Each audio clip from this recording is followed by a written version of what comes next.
جو ہارے ہوئے تھے ان کو جتوا دیا گیا. وہ کہتے ہیں اس لیے کہ ہم بھی تو ہارے ہوئے تھے, جیتی تو تحریک انصاف ہے, تو وہ شور مچائیں, ہم تو ویسے ہی ہارے ہوئے کیوں شور مچائیں گے. اس کے بعد شہباز شریف سے ملاقات ہوتی ہے اور چیزیں دبانے کی کوشش ہوتی ہے. تو رانا ثناء اللہ صاحب ان سیاسی امور کو کیسے سنبھالیں گے؟ میاں عجب لطیف نے تو حد ہی کر دی.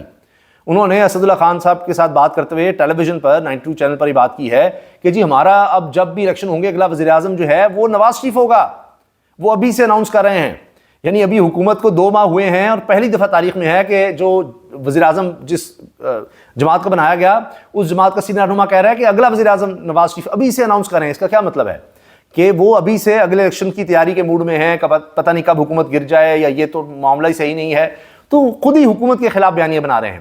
تو یہ چورن نہیں بکنا. اگر یہ بکنا ہوتا تو PDM 1 میں بک جاتا, جی ہم نے ریاست بچانے کے لیے حکومت سنبھالی ہے, اب بھی آ گئے ہیں جی ہم تو پتہ نہیں کس لیے آ گئے ہیں, ہم تو بچانے کے لیے آئے ہیں, یہ تو ہمیں مینڈیٹ بھی نہیں ملا لیکن ہم آ گئے ہیں, بس یہ ادھر ادھر سے ہوا ہے, بس یہ ہے وہ ہے, اس طرح کی باتیں. تو کنفیوژن پھیلانا جو ہے نہیں, لوگ بڑے کلیئر ہیں, مینڈیٹ نہیں ملا, آپ کو زبردستی لا کر بٹھایا گیا ہے, آپ بڑے شوق سے آ گئے ہیں, اب آپ عوامی حمایت چاہ رہے ہیں, اینٹی اسٹیبلشمنٹ مزاحمت کا بیانیہ بنانا چاہ رہے ہیں. لوگوں نے اس کو نہیں لینا. اور تحریک انصاف سے یا عمران خان صاحب سے ہمدردی کا جو آپ اظہار کر رہے تھے, ابھی رانا ثناء اللہ صاحب آگے ہیں نا مشیر سیاسی امور, دیکھ لیتے ہیں اب یہ کیا کرتے ہیں, کس طرح کی یہ سیاست کو لے کر چلتے ہیں. لیکن نون لیگ کے لیے ایک اور بری خبر ہے. رانا ثناء اللہ صاحب کے لیے ایک اور امتحان ہے, اور وہ ہیں کیپٹن ٹائٹ صفدر صاحب, جن کو داماد اعلیٰ بھی کہا جاتا تھا, جن کو مسلم لیگ نون کا داماد کہا جاتا تھا. آج انہوں نے فلسطین کے حوالے سے لاہور میں کانفرنس سے خطاب کرتے ہوئے کہا کہ مجھے مسلم لیگ نون کا نہ کہا جائے, مجھے مسلم لیگ نون کا نہ کہیں. اس پر تالیاں بجنے لگ گئیں. پھر انہوں نے جناب اور بہت سی باتیں کیں کہ جی میں باجوہ پر تنقید کرتا تھا اس لیے مجھے نکال دیا گیا, نااہل کر دیا گیا. کہتے ہیں جی مجھے مسلم لیگ نون کے حوالے سے نہ بلایا کریں. مولانا صاحب فضل الرحمان صاحب کو کہا کہ قدم بڑھائیں اور جہاد کے لیے حکم دیں. میرے اس بیان کے بعد مولانا صاحب مجھے جیل میں کھانا ضرور بھیج دینا. جنرل باجوہ پر بیان دینے کی وجہ سے مجھے نااہل کروایا گیا اور سزا دلوائی گئی. اچھا, اب اس میں جناب تالیاں تو بہت بجیں. اس کے علاوہ انہوں نے کہا کہ اسرائیل ربوہ میں قادیانی اسٹیٹ بنا رہا ہے, المیہ ہے, پارلیمنٹ اور سینٹ میں کوئی نہیں بولتا. کیا سیاسی جماعتیں ٹکٹ دیتے وقت ختم نبوت کا حلف لیتی ہیں؟ یہ کیپٹن صفدر نے بات کی ہے. اب سنبھالیں ان کو جناب. اچھا, اس کے ساتھ جناب ایک اور عجیب بات کہ جس طرح یہ مینوفیکچر کی گئی ہے, میں ابھی قافلی کا ذکر کر رہا تھا, اس میں ابھی IPP کے لوگ بھی ہیں. اون چودھری صاحب دیکھیں کس طرح سے ان کو کمپرومائز کیا گیا, یعنی جہاں سے مسلم لیگ نون اچھے وقت میں جب ان کا کوئی ووٹ بینک تھا تب نہیں جیتی تھی, اب جناب وہ اون چودھری جو ہیں وہ سلمان راجہ کو ہرا دیتے ہیں. ان کے اپنے لوگ اس پر حیران ہیں, محمد زبیر صاحب ہوں, دیگر لوگ ہوں. تو اون چودھری صاحب کو بھی جناب نوازا جاتا ہے. علیم خان صاحب بھی ہیں جی, کابینہ کا حصہ ہیں. یہ IPP کا اصل میں حصہ تھے, اور IPP الیکشن کے بعد IPP سے پہلا استعفیٰ بھی آ گیا ہے. جب سے الیکشن ہوئے اس کے بعد پہلا استعفیٰ آ گیا ہے, یہ بھی بڑی خبر بنی. اور PTI کی منحرف رکن سعدیہ سہیل رانا کی استحکام پاکستان پارٹی سے بھی راہیں جدا, کیونکہ انہوں نے وہاں سے بھی پارٹی چھوڑ دی ہے اور کہا ہے جی ذاتی وجوہات کی بنا پر استحکام پاکستان پارٹی سے علیحدگی اختیار کر رہی ہوں, کوئی نہیں ان کے ساتھ رہنا. یہ اب IPP جو ہے استحکام پاکستان پارٹی ایک زندہ لاش ہے, اور زندہ اس لیے کہ ابھی ان کے لوگ کابینہ میں ہیں, ورنہ ایک سیاسی لاش ہے جس کو اب نون لیگ کو اٹھائے پھرنا پڑے گا. اور اپنا حال یہ ہے کہ وہ تو خود وینٹیلیٹر پر ہیں, تو جو سیاسی جماعت خود وینٹیلیٹر پر ہو, بے ساکھیوں پر ہو, وہ ایک سیاسی لاش کو اٹھا کر کیسے پھرے گی. تو جناب اسی لیے استعفے آ رہے ہیں. پہلے جہانگیر ترین صاحب جو سربراہ تھے وہ چھوڑ گئے تو باقی تو بات ہی ختم ہے.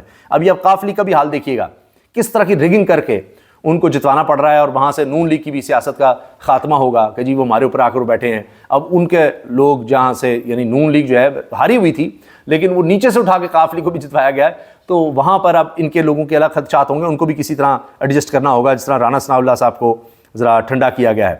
اچھا, مولانا فضل الرحمان صاحب نے جناب اسی تقریب میں جہاں کیپٹن صفدر صاحب تھے ان کا جواب بھی دیا ہے, اور کہا ہے کہ سمجھ نہیں آتی کہ یہ ہم پر تنقید کر رہے تھے, ہم پر ناراض ہو رہے تھے اپنے سسرال پر. یہ فضل الرحمان صاحب نے جواب دیا ہے کیپٹن صفدر کو.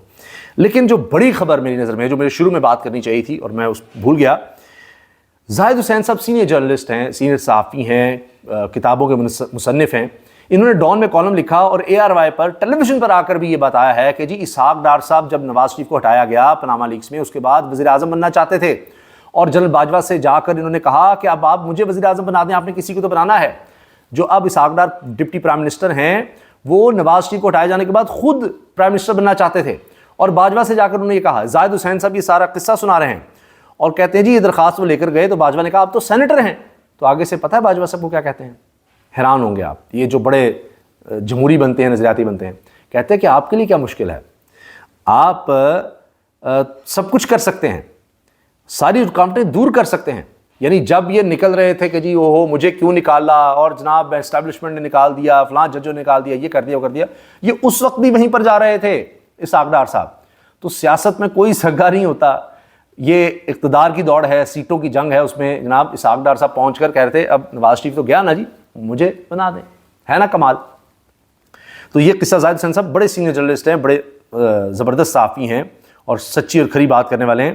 انہوں نے یہ بات بتائی ہے اور ٹیلی ویژن پر آ کر بتائی ہے. پہلے اس پر ڈان میں کالم لکھا ہے جس میں ہے جی وہ دا ڈار کنٹینیوز، وہ جو ہے نا story of the Dar story, the Dar story continues, یہ انہوں نے جناب کالم بھی ڈان میں چھاپا ہے. تو یہ اس وقت جناب اس حکومت کا حال ہے اور پارٹی کا حال ہے. تو رانا ثناء اللہ صاحب کے لیے بڑے امتحانات ہیں. اب دیکھتے ہیں وہ کنفیوژن ہی پھیلاتے ہیں یا کچھ واضح طور پر کوئی سٹانس لیتے ہیں. یہ جو اینٹی اسٹیبلشمنٹ بیانی ہے وہاں بھی لیتے ہیں، کیونکہ پھر اسٹیبلشمنٹ کی طرف سے بھی جواب آنا ہی آنا ہے. اگر تو یہ واقعی محسن نقوی کو کاؤنٹر کرنے کے لیے آئے ہیں تو یہ نہیں ہوگا کہ وہاں سے خاموشی ہوگی، کچھ نہ کچھ کسی نہ کسی حد تک جواب ہوگا. اگر محمد مالک صاحب کی بھی خبر کو درست مان لیا جائے کہ محسن نقوی کے مقابلے پہ لایا گیا ہے اسحاق ڈار صاحب کو کہ وہ نہ ڈپٹی پرائم منسٹر بن جائے، تو اس کا کہیں نہ کہیں جواب آئے گا.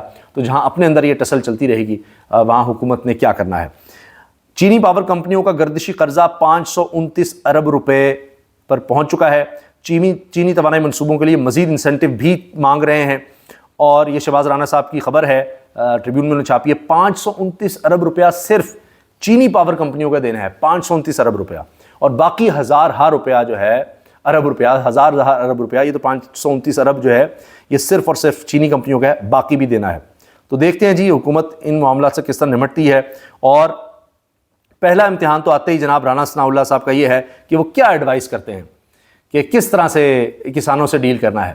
وہی پکڑ دھکڑ جس کے لیے یہ ماہر ہیں، کیونکہ کسانوں نے اعلان کر دیا ہے، صبح وہ آ رہے ہیں جناب، ہر ضلع میں سڑکوں پر شاہراہوں پر آ رہے ہیں.